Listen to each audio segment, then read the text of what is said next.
Alright everybody, I'm here with my best friend in the entire world. This is Gemma Ray. Why don't you tell everybody on camera here about yourself? And as you know, before we even begin, this is my first time interviewing somebody in any capacity. Yes. So hopefully it comes out alright. Hopefully I don't seem like a goofball. You don't seem like a goofball. Even though I already am. Just You make are. sure you speak nice and clear. And that is what I love about you, is the know. goofball. I love you too. Okay, so I'm Gemma Ray. I have been Tom's best friend for 7 years. And he has been my best friend as well for 7 years. Well, let's see. I take care of my mother. And yeah. We're just gonna get right into it, you know? Alright. You ready? I am ready. Okay. As long as you're ready. I'm ready. You're completely comfortable sharing this with Yes, I am. perhaps a massive group of people. Yes. You're not embarrassed, not ashamed, nothing. No. Alright. So, you believe, potentially, that you may be an abductee, an alien abductee. Yes. Yes, okay. So, there are a lot of consistencies and a lot of common threads between abductees. That there's so many similarities between them. Yeah. And it's from case to case, but people like Dr. David Jacobs, who I think I've mentioned his name to you before, he finds patterns in these things, and you fit the bill. To a T. With a lot, like, it's not like someone who just comes up to someone who's interested in this kind of thing and tells them, hey, I was abducted by aliens, and then they just tell a story. No, There are listen. physical things going on, there Now are listen. incidents. I didn't believe it for a while. Like, I didn't believe in, the conspiracy theories or even abduction. But there have been so many things that have led me to have no other option but to believe I have been abducted. How does that make you feel before we even go any further with this? Like, are you frightened by it? What's your status? It's a little frightening, but I'm more so just interested in why me. Right. Yeah, some people do take that stance. There are other people who they don't even want to leave their house. Yeah, I can understand that. I mean, it is frightening. It definitely is in this day and age. But I'm not gonna let that stop me from living my life. Which is good. It is just a part of my life that happened. Right. That not many people know. You know what it is? It's fear of the unknown, and it's fear of not having control over something. It's not even alien beings themselves. Now, every time that I have told the story, it has been consistent. Every time. Every single time. Literally, yet again, to a T. Every time.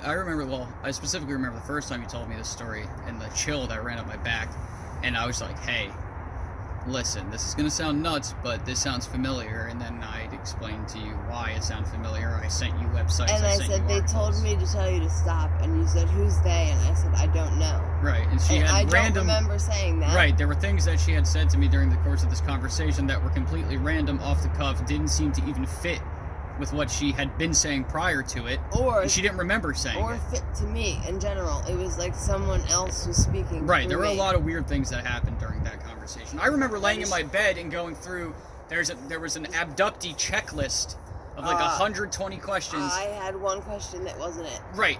You had like 119 out of 120 or something outrageous. Yes. And I know her so well that I knew a lot of these things already, but there were other ones that I wasn't so sure and about. that he had never would have known the answer to. No, and you wouldn't have known which questions to answer that would have made you look more like an abductee. Exactly.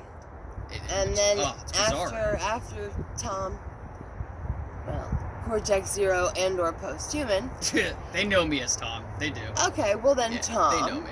My best friend, when he starts reading these things to me, I have no other choice to believe my best friend is right. This happened. This is a possibility. I've always said if this exists, possibility. I think it's not real. a possibility. It is. I'm 98.99% sure that I have been abducted in more than one time. 98.99. That's a good number. Yeah. because usually it's 99.99, but I like how you left the little 1.999. Yeah, because there is that 1.99 of me that is still like, no, that didn't happen. It's a good possibility. Like, this is what I keep saying to people, that if this is a real phenomenon and this is happening to perhaps millions of people across the world, then stories like this need to be paid attention to. Exactly. If they are really doing this, I believe that you were one of them. Okay, so Tom's followers and anyone watching this video, Tom is the only person I have ever spoken to about this. Nobody else knows either of these things we're about to talk about, or that I believe I was abducted. That's correct. The medical history, though, is something that okay, some people are aware of, but we made those connections. We'll dive right into that then. Yeah, why don't you talk about what, like, your history? So I have a lot of autoimmune diseases, and no, not HIV. That's what everyone assumes when you say when they hear that, autoimmune. It's one of the first things they think Autoimmune just means your body is attacking itself, and they don't know why. Now I have a cluster of autoimmune diseases. Many. Now I have interstitial cystitis, ulcerative colitis, Sjogren's syndrome, rheumatoid arthritis, peripheral neuropathy, multiple sclerosis, and then I have a lot of other mental health issues which add into that. And I'm very open and honest about this, and I don't mind that the whole world might see this, as long as it could possibly help someone else. And it's out of your control, and it's not something you should be ashamed of. No, anybody else I'm not ashamed of it. I've lived more than half of my life with all of these conditions. People need to be more open about their mental health, because it does help. The people that look like this and smile are the ones that you need to make sure you check on. Now, I'm bipolar. I have GAD, generalized anxiety disorder. I have obsessive compulsive disorder. I have post-traumatic stress disorder. I have a little bit of depression. And, It's a load.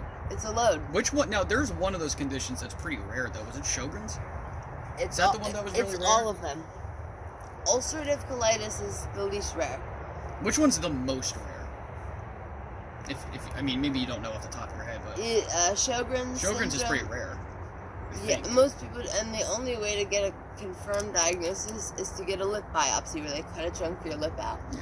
But it can leave you like this for the rest of your life. That is a possibility. So me and my mom both decided not to get it done. By the way, to add on to make this even more strange, is a year before I got all of these, my mother got all of these same conditions as well. And she didn't have them. She didn't grow up. She did not. She didn't have them at your age. She found out in her 40s that she had it. Suddenly. Just suddenly.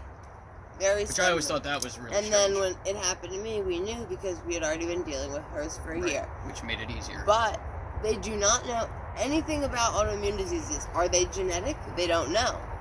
Are they a product of the environment?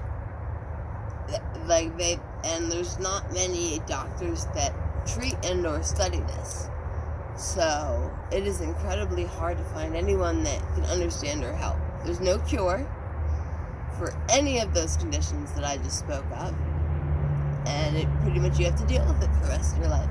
So my body is attacking itself. It must be a very difficult thing to deal with day to day. On top of what we're talking about specifically, on top of just everything, you're quite the warrior for the most part. At least I believe. Thank you. Yeah, you know that.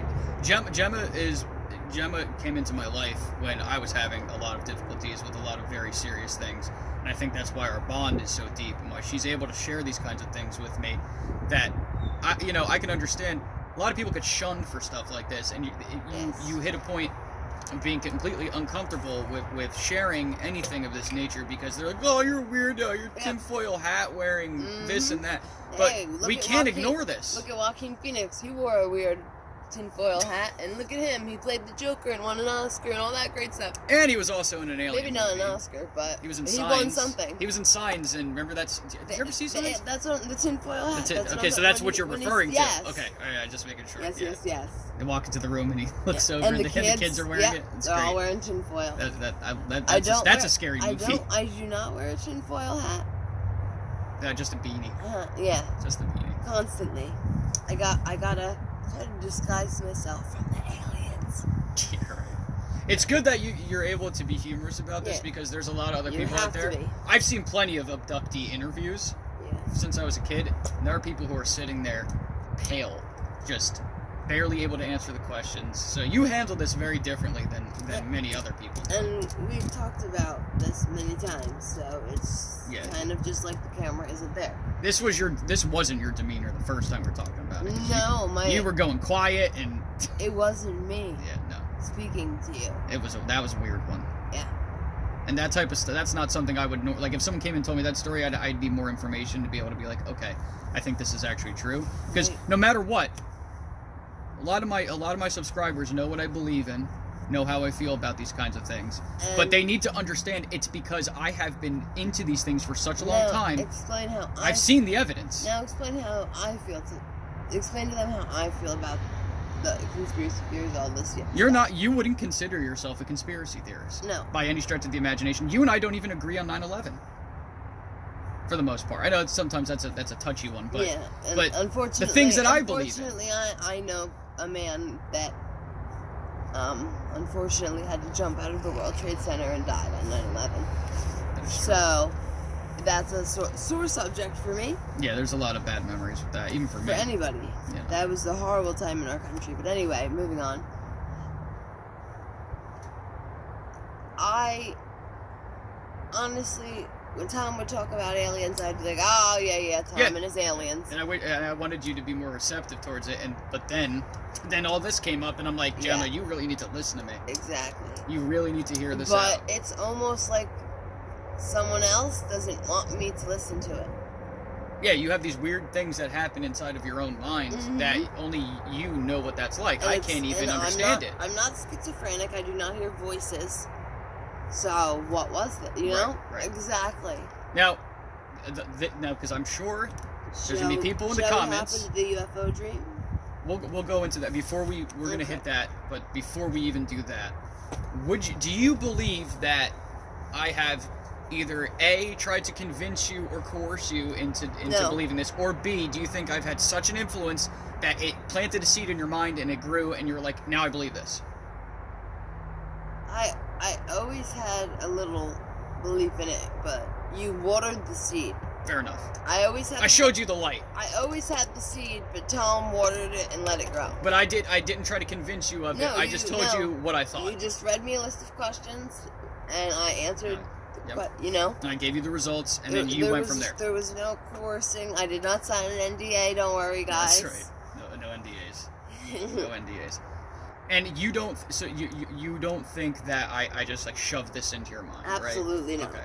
No. Right, that's good. Because I at one point was worried about that. I was like, oh, I hope I didn't like freak her out to the point she's believing this because I said something. No. All right, that's I good. believe it because there's so much evidence that it's. You're like me with everything. You gotta the follow evidence stacks the evidence. up, right? If the evidence is there, then it's legit, you know.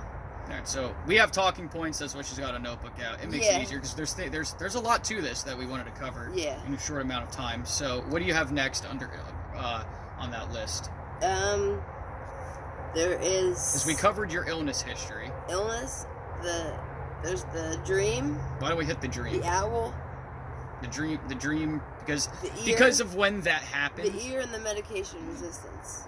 Which one should I do for medication? We're gonna do it right in order. Okay, so start with the dream because that happened when you were a child. Yes, I was about 3 or 4 years old, and I had a dream that my family got abducted by a mad scientist, and they cut my family's heads open, took their brains, and replaced them with animal brains. Bizarre.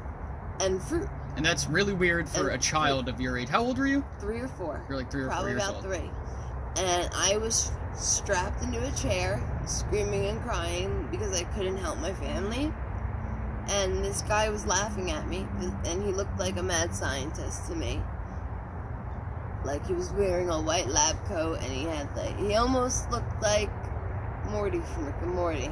Yeah, that's... Honestly, that's truly what this man looked like. Do you remember anything about the environment you were in? Okay, so everything was cold. Like, everything was metal. Okay. And... Any colors? Little do I realize, no, everything was gray, white, or black. Okay. Except for the brains. I don't even think I've ever even asked you that question. I don't think I ever asked you about, like, the colors or anything. I realize we're in the air. We are not, like, in a doctor's office. We're in the air. Was that a feeling you had, a sensation, or just like... I knew. You just knew? I knew. And it was a big circular room. Right. We were in a UFO. And you're 3 or 4 years old. This is not something that you're making up on your own on average. If you want, my mother will come out here and tell you I have been telling the same exact story. That is true. With the same details ever since I was 3 years old. Because I asked her. Yes. And I'm like, and my mother told him exactly the same thing that I had just told you. The helicopters, they're watching us. Yes, excuse the I have a highway right behind my black home. Helicopters are and us. Yeah. But what 3-year-old has a dream like that? And what did you tell her too? Do you remember? Because I remember there was a part of the story where you had approached her about the dream. I don't know if you woke up scared or there was something where you told her about it, like when you first told her. Oh, I screamed M-O-M, Mom, M-O-M, Mom, M-O-M, Mom, and she came into my room, and I said, Mommy, they took your brain. I mean, can you imagine being and like... I asked her, I said, Mommy, are you I was like, I need to check your hat.